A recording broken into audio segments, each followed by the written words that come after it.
اور یہ دنیا کی زندگی تو صرف کھیل اور تماشا ہے، اور ہمیشہ کی زندگی کا مقام تو آخرت کا گھر ہے۔ کاش یہ لوگ سمجھتے۔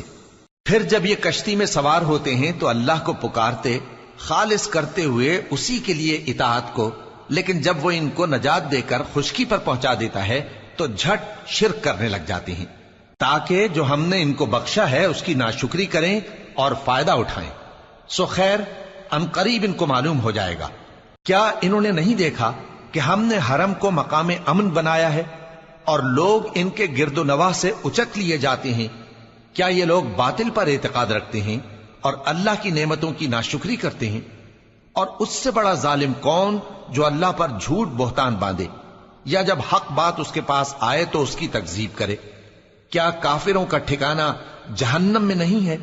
اور جن لوگوں نے ہمارے راستے میں محنت کی ہم ان کو ضرور اپنے رستوں پر